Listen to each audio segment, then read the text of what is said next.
When people talk about Dishonored, you mostly hear about a great stealth game from 2012 with so many options and all these great ways to play the game. But what you don't hear people talk about as much are the 3 DLC packs that were released in 2012 and 2013 respectively. But as an achievement hunter, you do frequently hear about how challenging and RNG dependent some of these achievements are, and I was willing to tackle the challenge. Last week I uploaded a video finishing Dishonored's base game, and that was great, but now we're in for a different kind of challenge. The 3 DLCs are the Dunwall City Trials, the first DLC pack, which actually includes no real story, but is just a collection of 10 challenges we need to complete that are the main difficulty associated with finishing Dishonored in its entirety. I saved this pack for last, so we'll get into how we did everything required later in the video. The other 2 DLCs are story-driven games called the Knife of Dunwall and the Brigmore Witches.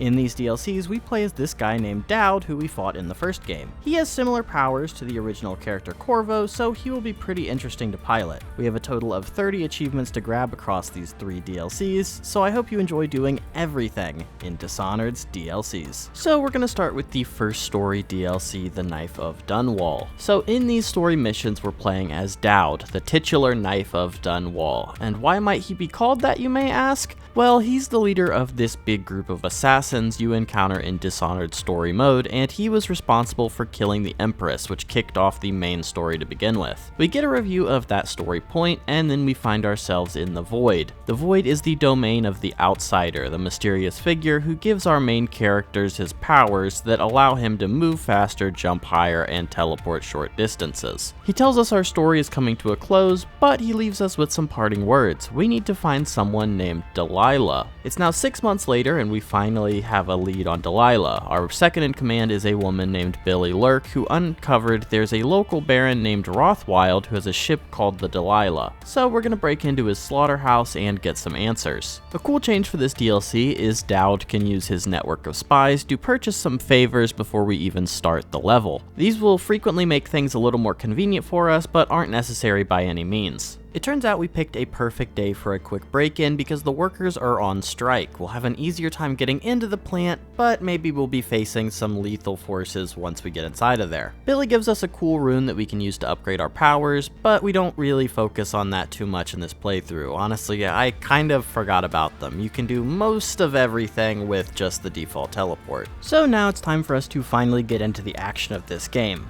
Now, I'm coming off of a big win immediately before this, completing my stealth runs of the base game. So I'm in the mindset of sneaking around, taking out guards, being all stealthy. And when I'm faced with even a little bit of resistance, we forget about all of that and just start mowing through guys. Oh well, we'll come back to that and get the stealth ones later on. So we're gonna do high chaos for this first playthrough, which is totally fine. We don't have to focus 100% on killing everybody, though we can still try to stealth through the areas that we feel like we can, and then we can manipulate those strategies for when we come through later on our full stealth runs. After coming a little too close with some of the locals, we find some controls that allow us to move this little crane thing over and sneak up into the rafters of the factory. Now that we're inside the factory, we see there are some pretty big, dangerous looking guys walking around, so we take our little opportunities that we get to drop down and take some of them out on our way to meet with the big boss himself. On our way through the factory, we also find an interrogation chair that seems to have been used by that big boss on some of his employees that have been participating in some of that striking that we talked about earlier. So this seems like it might be an option if we're looking into a non-lethal way to get some information out of him later. When we make it up into the offices of the factory, we find Mr. Rothwild without too much trouble. He's interrogating some woman named Abigail. Now, Abigail was the one that was encouraging all of the employees to strike, so he isn't super happy with her, and it seems to be turning a little ugly, so we decide to creep up and take him out. But on our way, we trip over a trash can, alerting everybody in the room, so we'll circle back in a minute. We creep up and non-lethally take out Mr. Rothwild, and now we're faced with a choice. We could carry his body down to the interrogation chair and use that to get some of the answers that we want in a non-lethal method, but we have already done some lethality in a way, so we can go with the other option. Abigail was sent here to get all of the workers striking and then destroy the plant itself. So she knows all the information that we want, and she's willing to give it to us if we finish up the second part of that plan for her. We mostly stealthily creep around the factory, turning on all of the flow valves as the pressure builds up and the place is basically ready to pop. We also get a very close look at a whale before we return to Abigail. Abigail stays true to her word and tells us what we want to know when we get back to her. It turns out that Delilah is the name of a ship that was sold to Rothwild by some guy named Arnold Timpsch. Now Timpsch named it after a servant from Dunwall Tower named Delilah. And there was some big scandal around this because he was a man from a lot of money and she was just some random servant from the tower. And for some reason he decided to get rid of the boat in a hurry, and that's how it ended up in Rothwild's possession. So now we have our next lead, and we're going to need to go do some investigation into this barrister. And for getting the information we need, we earn the achievement Just Business. On our way out of the level, we find that some of the overseers have managed to capture our protege Billy down in an alley, so she's still got some things to learn, cause the old pro has to hop down and help her out. Exiting the level, we also get a little more intel on the situation with the barrister. He's actually been feuding with his niece over the family fortune, so maybe we can get to him if we talk to the niece first and make a couple deals. Another level, another set of favors. We once again buy all of the favors that are presented to us on the pre-level screen, and when we load in, we earn the achievement Well Connected for buying all of the favors in this DLC. Wow, that was really easy. This is a short game. The start of this level is pretty much the story of my life. We start out trying to be a little sneaky, but we immediately get caught and have to fight our way through everyone to make it even further in the level. We walk down a random alley and happen to stumble upon the barrister's niece. Super convenient. We help her out of a bind and then she offers us a deal. If we can get rid of her uncle and deliver his last will and testament to her, then she will give us the information we're looking for about Delilah. Making our way through the rest of this section of the level is relatively uneventful, except we do get a funny scene where two guys wearing matching outfits get locked against each other and stuck in a doorway, which is pretty good. The barrister lives in the legal district, so we need to track down a special key and use that to move forward. Once inside, there are a ton of rooftops we can maneuver around, so we actually never really need to go down to street level, which makes things a little bit easier for us. We meet up with this trustworthy guy in the mask who gives us the non-lethal option for proceeding, but this is high chaos, so we'll leave that for another time. Conveniently, there are a lot of people who want the barrister dealt with, so Billy had already done some research on how we could get to him, which is super useful. When we sneak inside the mansion and begin snooping around, we find this weird statue that's modeled after Delilah, and also seems to have her personality embedded in it. The statue tells us she should just eliminate us now, but doesn't out of respect for her sisters, but warns us to stay away. No idea what that means, but we earn our third achievement, and you can call me WrestleMania 13 the way I got Stone Cold Heart. When we finally get sight of the barrister, we find that he's harassing one of his employees, and if we weren't already going to make him pay, we definitely will now. He's dressed in his KFC best, but once we finally chip away at the people around him, we get him alone and eliminate him for Thalia. So part 1 done. Now we need to go recover his will, and I guess it's good he has one now that we've dealt with him. I waited forever for these guys to do their rotation, but they just refused on this playthrough for some reason. So now that we have everything we need, we can once again slip back out and return to the place we came into this level from. Once we reunite with Thalia on the docks, she informs us her uncle became infatuated with Delilah, and after she disappeared, he became quite haunted by her. One night they were doing a little seance thing at the Boyle Manor, and it turns out that they got some sort of glimpse into her at a place called the Brigmore Manor. This is some pretty weird stuff, and I don't really know what happened here, but we earned the achievement Missing Pieces and we're on our way. Coming into this final mission, I had over 3,500 coins, and there were no favors to purchase, so I figured let's just top up with all of the different things we can purchase, the upgrades and the different items, and this was a big mistake. I won't realize this until quite a bit later on in the story, in fact in the next DLC, but I shouldn't have done this, and it doesn't matter for anything other than achievement purposes, but I could have saved a lot of time had I known that coming into this. Returning home from that mission, we make our way in from the sewers and we get greeted by one of our assassin assistants. Not Billy this time, interestingly enough. He informs us that our home base has been attacked and overtaken by the overseers, so a lot of our men are currently captured and the leader of these overseers is hanging out in our chambers. So we need to make our way through, take out that leader and free all of our assassins, and then we can launch a counterattack to force all of the remaining guards out. Dowd's a little confused on how they managed to track us down, but maybe we can figure that out on the way. Now we get a really interesting look at the same level pretty much that we played in the base game.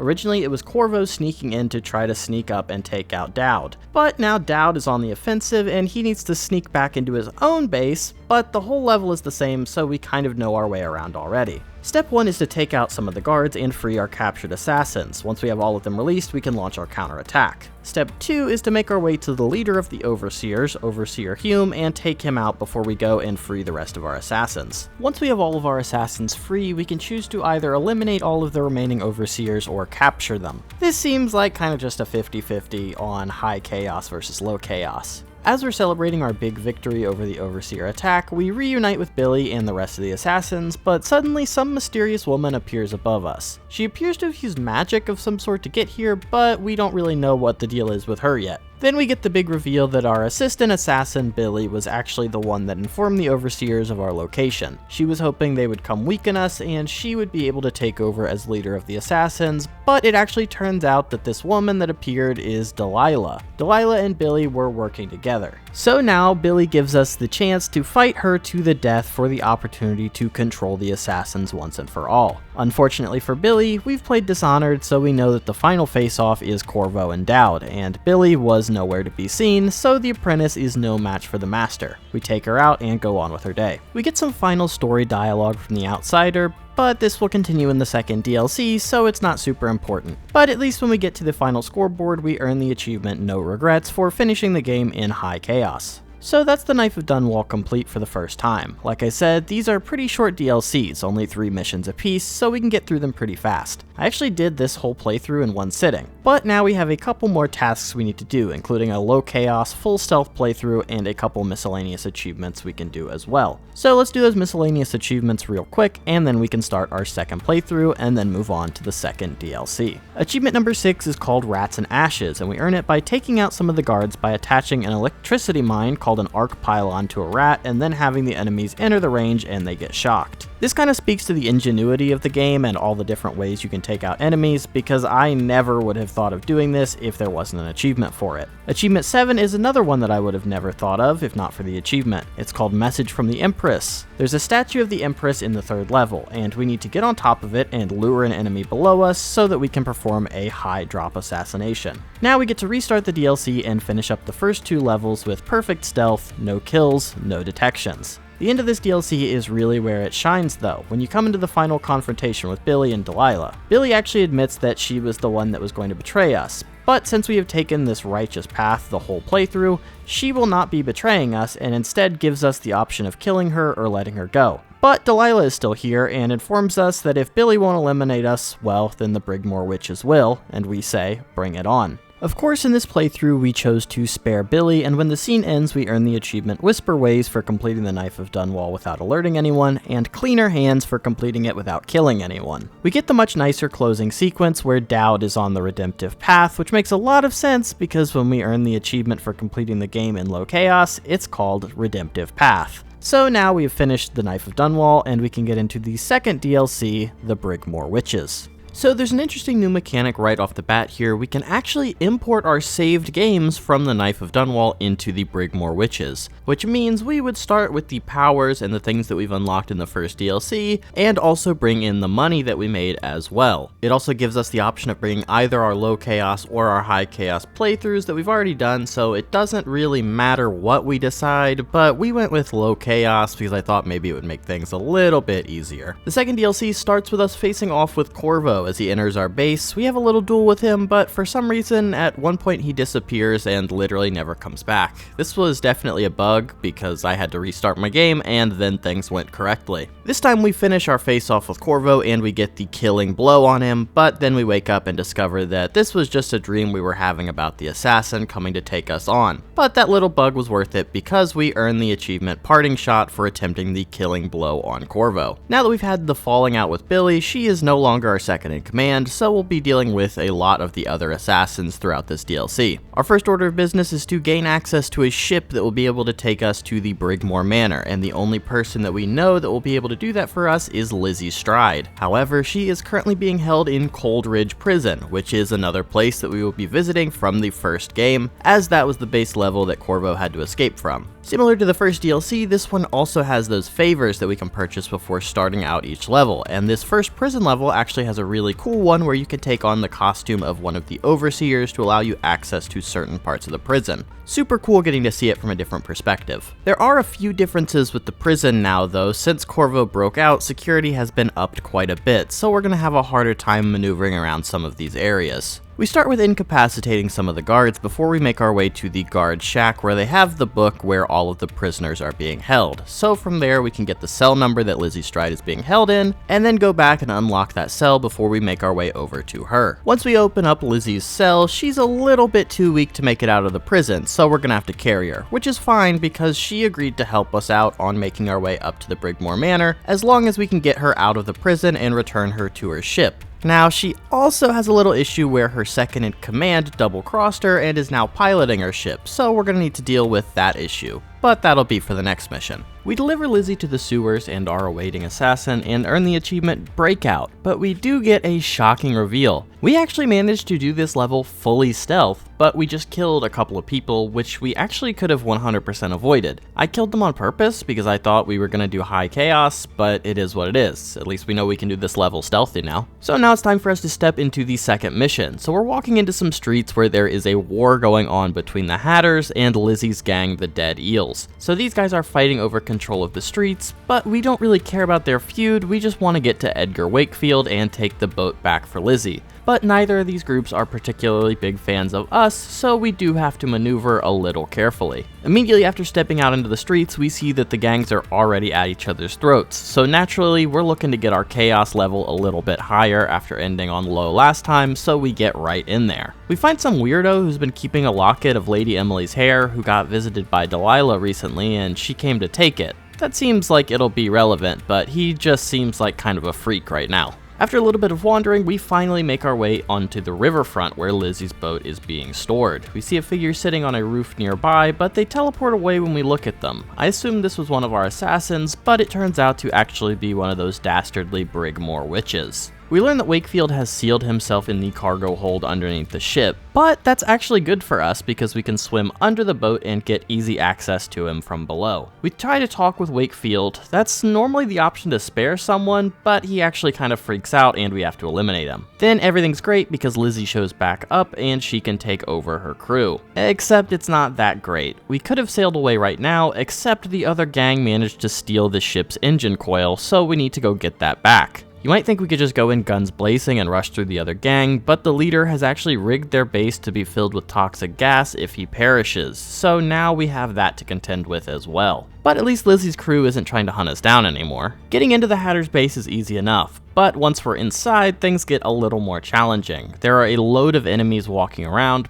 but if we're looking to strike a deal, it seems like we could have a potential partnership in the future, so I don't want to take out more people than I need to. Once we arrive into the leader's chambers, we talk to his nurse who gives us a quest to go restore their water wheel to working condition, and they'll no longer need the engine coil to begin with. So now we just need to head down into the sewers. They sent another team to try this task before, but they never came back, so who knows what we'll find down there. This level's a nice change of pace. We're once again friendly with the people who were trying to kill us just minutes ago. Once we're inside the sewer, we hear a woman crying out for help. Of course we go to help her because we were just told the Hatters sent people down here, but once we get a closer look, this woman seems to have more of a Princess Fiona look than we might have thought. Yeah, these are actually some of those Brigmore Witches we've heard so much about. We take out the 4 that attack us here, but they seem like they could be a problem in larger numbers. So we re-enable the water flow and return to Nurse Trimble, who gives us the code, and we use that code to grab the engine coil. Wow, that was actually easier than expected. I really thought those guys would betray us. We actually did such a good job brokering peace that there's no fighting in the streets, at least for the moment. We did a great job. We return to Lizzie and power up the ship to leave the level and earn the achievement Knife of Dunwall. So now we are arriving at the Brigmore Manor and we can face down Delilah once and for all. We creep around the garden for a little while, but we aren't making much progress on how to get inside. We just see a load of witches patrolling around for us. I thought trying for the front door might be a good idea, but I actually missed the key and started a big fight for no reason. Eventually we figure out that the best way for us to get inside the manor is by repairing the grave switch, dropping down into the family crypt, and using that entrance into the actual building. Once again, there are a load of enemies, and we want to be kind of careful since these are pretty tough fights, so we do a decent job of creeping around. Eventually we managed to wander into Delilah's abandoned studio where she left her master plan as well as the key to defeating her. Classic blunder. It turns out her goal is to use one of her paintings plus a ritual that will allow her to take control of Lady Emily after she has been returned to the throne by the Loyalists. So then she will have extreme power. She's locked herself inside of an alternate world inside of a painting to perform this ritual, and it just so happens she left the lamp here that we can use to slip inside after her. We do a much worse job of stealthing now, but my excuse is we were in a hurry to stop the ritual. Eventually we come to a giant blank canvas that we move our lantern over to unveil the world Delilah is in, and I'll just add it is a very good painting, so it's pretty clear why Delilah was so talented. When we step inside the painting, we're back in the void and get one more conversation with the outsider, who seems very impressed that we're using our powers for redemption. Obviously, there are a couple different approaches you can take to this final combat. My initial try was to just teleport into Delilah's face and see what she was up to. With this approach, we get a nice recap of the plan from Delilah. She will take the throne through her own abilities, and we're just the final speed bump on the way to her success. Fortunately for us though, while she was practicing painting or whatever, we were busy studying the blade, so we eliminate Delilah and foil her master plan. We get some reflection on Dowd's life as a man who was a trained killer all his life, going so far as to kill the Empress before spending his final moments trying to save her daughter in an act of redemption. The game ends with our final plea to Corvo to spare our lives. In this playthrough he makes the lethal choice, but I suspect at this point if we do a low chaos run he may spare us, so excited to see that later. So the credits roll and we earn the achievement All Come to Ruin for finishing the game in high chaos. But as always, we still have a couple more miscellaneous tasks and another 2 playthroughs to complete, so let's get right into it. Our 15th achievement is called Wall of Flesh for grabbing a guy using our powers and treating him as a bullet shield. Nice and easy. Achievement 16 is also easy enough. We skipped out on buying one of the final favors on accident, so we reload, and when we buy it, we earn the achievement Dealmaker. So I mentioned before that I made a big mistake at the end of Knife of Dunwall by using all of my money up. Now's when that became an issue. Our next achievement is called Enough Coin to Disappear, and it's earned by finishing the Brigmore Witches with 10,000 coins. One problem though, there are barely 10,000 coins in the DLC, so we can play through the Brigmore Witches again, combing every inch of the map for coins and hoping we end with enough. Or we can restart the Knife of Dunwall, go through high chaos, taking out as many people as we can, collecting all of the coins that we can find, and then porting those into our Brigmore Witches save, and having a much easier time getting everything that we need by the end. So I did the latter option and replayed through both DLCs in their entirety again. This wasn't that bad because I just did them and knew some better routing than the first time, but I was really dreading it. But it isn't necessarily all bad. We can work on some of our stealth routes. We planned our mission through Brigmore Manor using stealth, and we used the non-lethal option on Delilah. Instead of walking up and fighting her, we actually switched out the painting of Emily she was bonding to with a picture of the Void, so she'll never escape.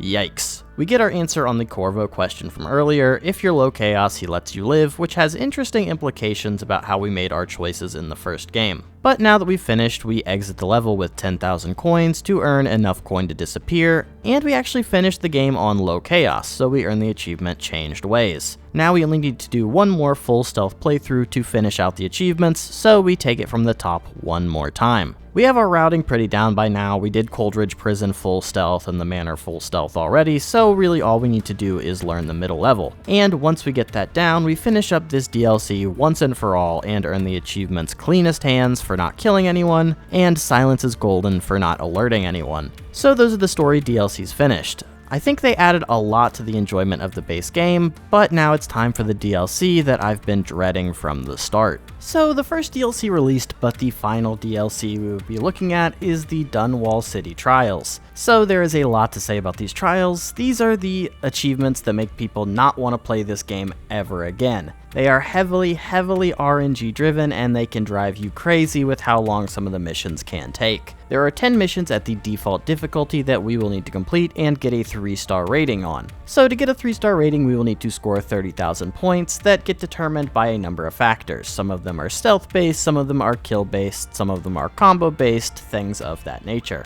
But in addition to that, there are also 6 expert level challenges that we will need to take on after that, but those aren't a concern for right now. I think I came into this this DLC a little jaded. I knew this was the section of the game that people hated the most and never wanted to replay again, so I came in and I tried everything at least a couple of times on my own to see if I could get all of the high scores and everything needed for all of the achievements, but I did resort to guides and things after a couple tries not being able to get things 100% right. I think that helped my time quite a bit, and I don't feel all that bad about it. Not all challenges are made equally though. Some are a fair bit easier than others, but I came into this DLC kind of blind on what all of the challenges are, so let's start and just go through what the challenges are at their base level components first. The first challenge is called Mystery Foe. We are in a big room with a bunch of possible targets, and we need to sneak around and find clues about who our hidden target is before eliminating them while remaining in perfect stealth. After a couple tries, we manage to track down all of the clues and find the correct target, and we eliminate her to come out with a score of 22,000 points.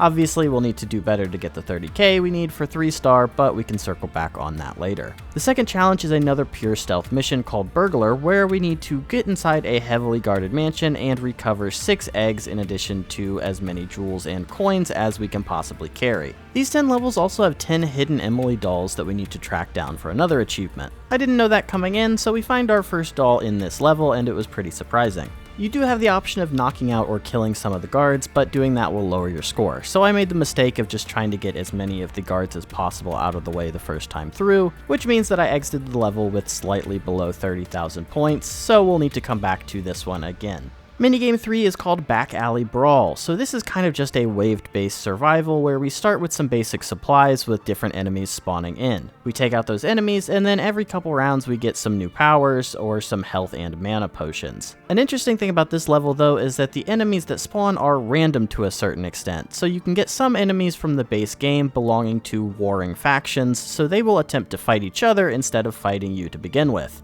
This will cause some issues for us later, but for now we actually managed to get over 30,000 points in our first attempt, so we're feeling pretty good about this one. Mission 4 is called Assassin's Run. We are armed with a crossbow with infinite ammo, and we are sneaking through Dowd's base trying to take out the assassins. Now the easiest way to do this is obviously with headshots, and there's actually an achievement related to that we'll need to take on later, but for our first time through we succeed and we don't do the best. Mission 5 is called Oil Drop, where you are essentially just shooting falling oil barrels that are getting launched out of a train. This is by far the worst of the missions. I finished with over 30,000 points on my first try, and there's a reason this one didn't get an expert challenge. It was not very good. Mission 6 is called Time Bend Massacre. We are standing outside of a glass window that we need to break and burst in and do certain challenges. Most of the time these are killing as many enemies in creative ways as possible, but they can also be things like killing a certain kind of enemy or sparing certain enemies. There are 6 rounds with bonus rounds in between. Again, we didn't quite get 30k the first time around,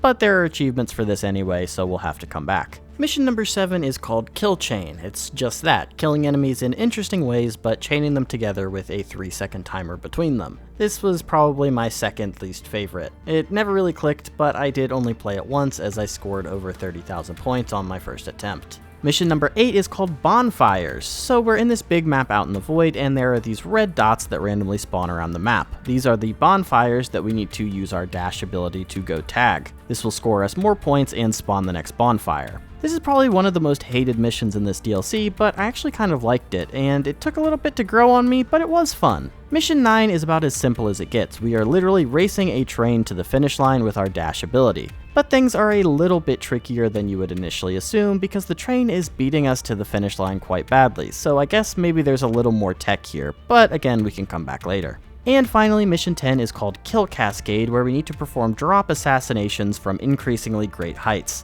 This one seemed pretty interesting to me right away. We didn't start out doing super great. Even though we hit all of our drop assassinations, our score was nowhere near the 30k necessary, so it was clear we were missing something. And this was as good a place as any to restart our second look at every level. As many times as we tried to get a higher score in drop assassination, we just weren't making as much progress as we needed. So this was the first time we looked up a guide on how to potentially make things a little bit easier. It still took us a lot of attempts, but eventually we managed to get a 150 meter drop assassination and earn the achievement a long way down in the process. The next mission we decided to take a second look at is Assassin's Run. So here we need to finish the level killing all of the enemies with 100% accuracy and all headshots. So this one sounds not too bad. It is a pretty short level, but there are some tricky shots you need to hit. And these are assassins, so they get alerted to your presence pretty easily. This one took a lot of tries, but eventually we discovered that there is a glitch you can use to basically skip the last room, which is really where a lot of the trouble was coming from.